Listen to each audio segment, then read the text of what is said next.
Hi, today we're going to read The Secret Garden again by Francis Hodgson Burnett, Chapter 8, The Robin Who Showed the Way. She looked at the key quite a long time. She turned it over and over and thought about it. As I have said before, she was not a child who had been trained to ask permission or consult her elders about things. All she thought about the key was that if it was the key to the closed garden and she could find out where the door was, she could perhaps open it and see what was inside the walls and what had happened to the rose trees. It was because it had been shut up so long that she wanted to see it. It seemed as if it must be different from other places and that something strange must have happened to it during 10 years.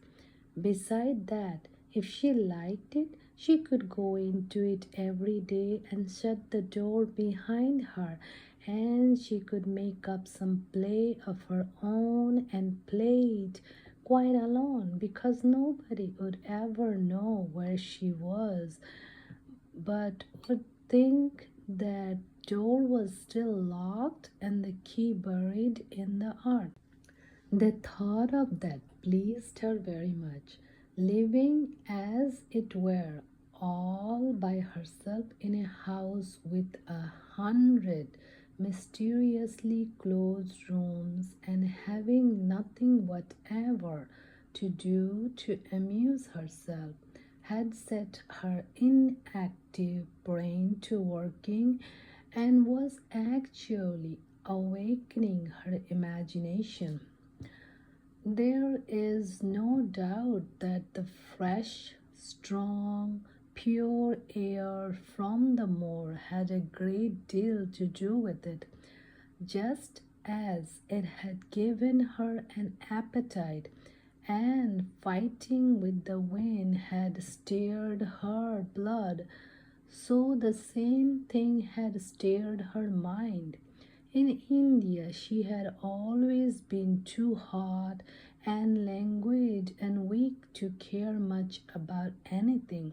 But in this place, she was beginning to care and to want to do new things. Already she felt less contrary, though she did not know why. She put the key in her pocket and walked up and down. No one but herself ever seemed to come there, so she could walk slowly and look at the wall, or rather at the ivy growing on. The ivy was the baffling thing. However carefully she looked, she could see nothing but thickly growing, glossy, dark green leaves. She was very much disappointed. Something of her contrariness came back to her as she paced the walk and looked over it at the tree tops inside. It seemed so silly, she said to herself, to be near it and not be able to get in. She took the key in her pocket when she went back to the house, and she made up her mind that she would always carry it with her when she went out, so that if she ever should find the hidden door, she would be ready. Mrs. Medlock had allowed Martha to sleep all night at the cottage, but she was back at her work in the morning with cheeks redder than ever and in the best of spirits. I got up at 4 o'clock, she said. It was pretty on the moor with the birds getting up and the rabbits campering about and the sun rising. I didn't walk all the way. A man gave me a ride in his his card, and I can tell you I did enjoy myself. She was full of stories of the delights of her day out. Her mother had been glad to see her, and they had got the baking and washing all out of the way. She had even made each of the children a dough cake with a bit of brown sugar in it. I had 'em all piping hot when they all came in from playing on the moor, and the cottage all smell of nice, clean, hot baking, and there was a good fire, and they just shouted for joy. Our deacon, he said our cottage was good enough for a king to live in. In the evening, they had all sat around the fire, and Martha and her mother had spewed patches on torn clothes and mended stockings, and Martha had told them about the little girl who had come from India and who had been waited on all her life by what Martha called blacks, until she didn't know how to put on her own stockings. "Eh, they did like to hear about you," said Martha. "They wanted to know all about the blacks and about the ship you came in." I couldn't tell them enough. Mary reflected a little. "I'll tell you a great deal more before your next day out," she said, "so that you'll have more to talk about. I dare say they would like to hear about riding on elephants and camels and about the officers going to hunt tigers." "My word!" cried delighted Martha. "It would set them clean off their heads." "Would that really do that, miss?" "It would be same as a wild beast show like we heard they had in New York once." "India is quite different from Yorkshire," Mary said slowly as she thought the matter over. "I never thought of that. Did Dick and your mother like to hear you talk about me?" "Why, our deacon's eyes nearly started out of his head. They got that round," answered Martha. "But mother, she was put out about your seeming to be all by yourself, like she said. Hasn't Mr. Craven got no governess for her or no nurse?" And I said, "No, he hasn't, though Mrs. Medlock said he will when he thinks of it. But she says he may not think of it for 2 or 3 years." "I don't want a governess," said Mary sharply. "But mother says you ought to be learning your books by this time, and you ought to have a woman to look after you." And she said, "Now, Martha, you just think how you would feel yourself in a big place like that, wandering about all alone and no mother. You do your best to cheer her up," she said, and I said I would. Mary gave her a long, steady look. "You do cheer me up," she said. "I like to hear you talk." Presently, Martha went out of the room and came back with something held in her hand under her apron. "What is the thing?" she said with a cheerful grin. "I have brought thee a present." "A present!" exclaimed Mistress Mary. "How could a cottage full of 14 hungry people give anyone a present?" "A man was driving across the moor peddling," Martha explained, "and he stopped his cart at our door. He had pots and pans and odds and ends, but mother had no money to buy anything." Just as he was going away, our Elizabeth Ellen called out, "Mother, he has got skipping ropes with red and blue handles." And mother, she calls out quite sudden, "Here, stop, mister." "How much are they?" he says. tuppence. And mother, she began fumbling in her pocket and says to me, Martha, thou's bought me thy wages like a good lass, and I have got 4 places to put every penny, but I'm just going to take tuppence out of it to buy that child a skipping rope. And she bought one, and here it is. She bought it out from under her apron and exhibited it quite proudly. It was a strong, slender rope with a striped red and blue handle at each end. But Mary Lennox had never seen a skipping rope before. She gazed at it with a mystified expression. What is it for? She asked curiously. For? Cried out Martha. Does that mean the have not got skipping ropes in India? For all they have got elephants and tigers and camels. No wonder most of them's black. This is what's for. Just watch me. And she ran into the middle of the room and taking the handle in each hand and began to skip and skip and skip, while Mary turned in her chair to stare at her, and the queer faces in the old portrait seemed to stare at her too, and wonder what on earth this common little cottager had the impudence to be doing under their very noses.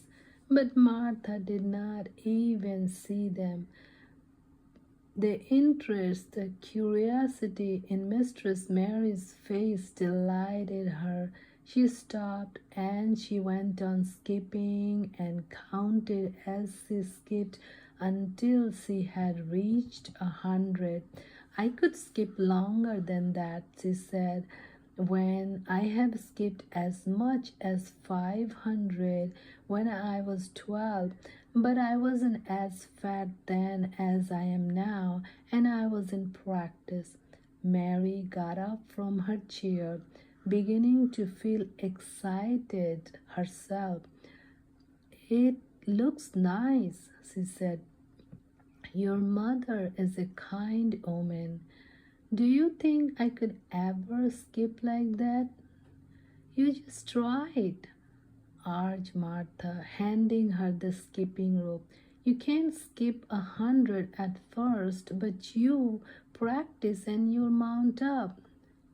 That's what mother said.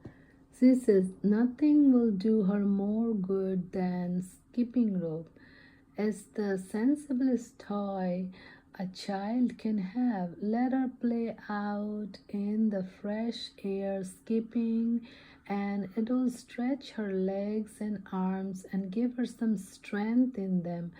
It was plain that there was not a great deal of strength in Mistress Mary's arms and legs when she first began to skip.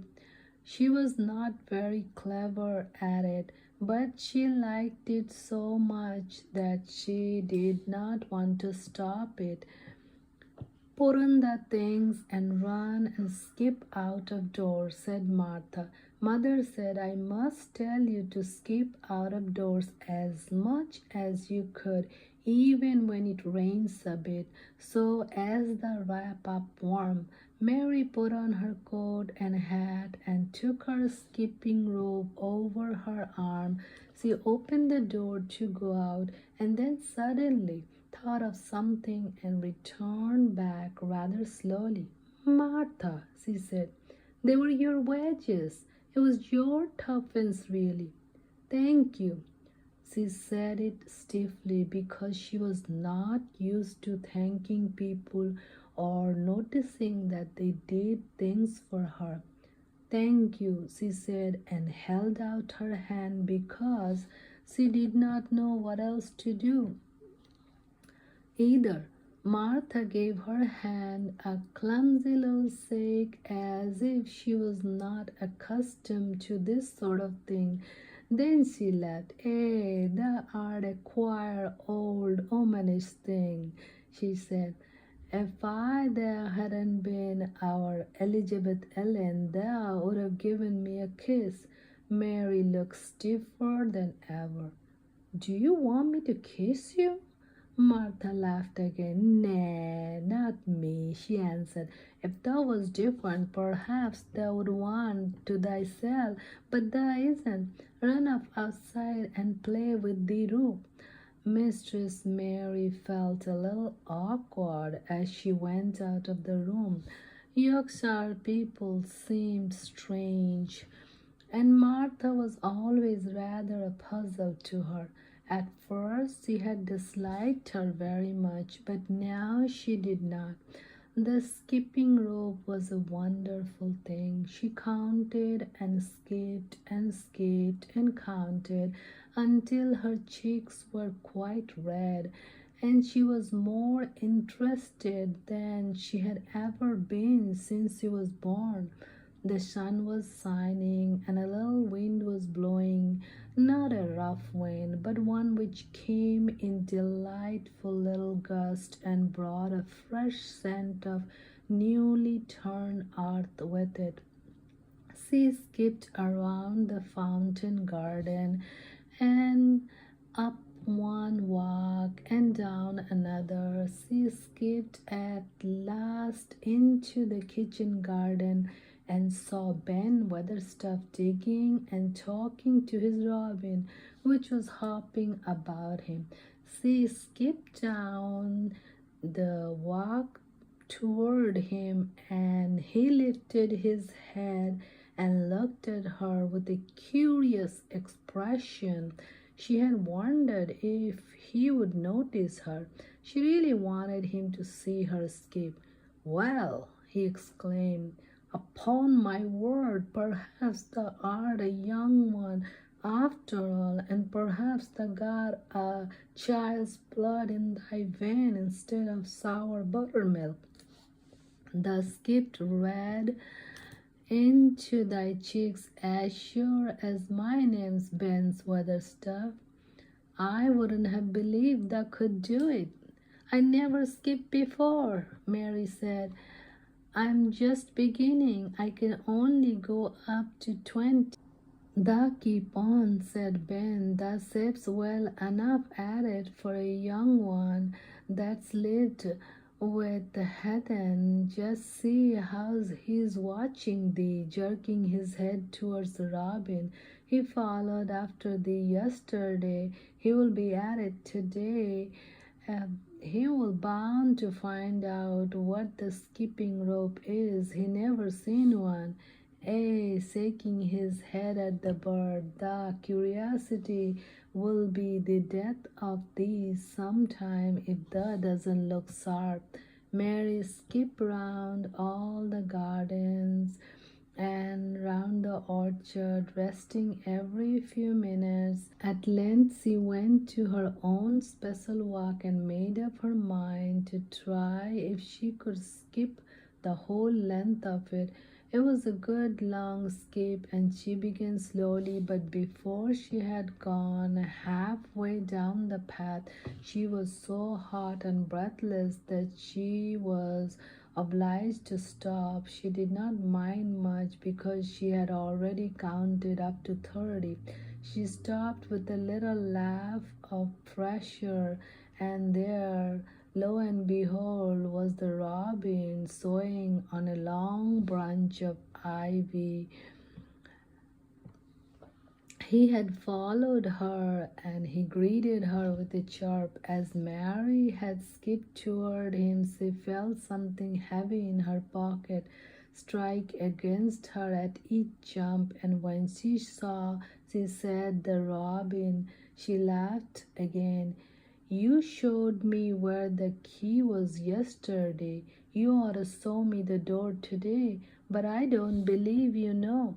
The robin flew from his swinging spray of ivy to the top of the wall, and he opened his beak and sang a loud, lovely trill, merely to show off. Nothing in the world is quite as adorably lovely as a robin when he shows off, and they're nearly always doing. Mary Nilix had heard a great deal about magic in her IELTS stories, and she always said that what happened almost at that moment was magic. One of the nice little gusts of wind rushed down the walk, and it was a stronger one that than the rest. It was strong enough to wave the branches of the tree, and it was more than strong enough to sway the trailing spray of untrimmed ivy hanging from the wall. Mary had stepped close to the robin, and suddenly the gust of wind swung aside some loose ivy trails, and more suddenly still she jumped toward it and caught it in her hand. This she did because she had seen something under it, a round knob which had been covered by the leaves hanging over it. It was the knob of a door. She put her hands under the leaves and began to pull and push them aside. Thick as the ivy hung, it nearly all was a loose and swinging curtain, though some had crept over wood and iron. Mary's heart began to thump and her hands to shake a little in her delight and excitement. The robin kept singing and twittering away and tilting his head on one side as if he were as excited as she was. What was under her hand, which was square and made of iron, and which her fingers found a hole in? It was the lock of the door, which had been closed 10 years, and she put her hand in her pocket, drew out the key, and found it fitted the keyhole. She put the key and turned it. It took two hands to do it, but it did turn. And then she took a long breath and looked behind her up the long walk to see if anyone was coming. No one was coming. No one ever did come, it seemed, and she took another long breath because she could not help it, and she held back the swinging curtain of ivy and pushed back the door, which opened slowly and slowly. Then she slipped through it and shut it behind her and stood with her back against it, looked about her, and breathing quite fast with excitement and wonder and delight. She was standing inside the secret garden. End of chapter 8.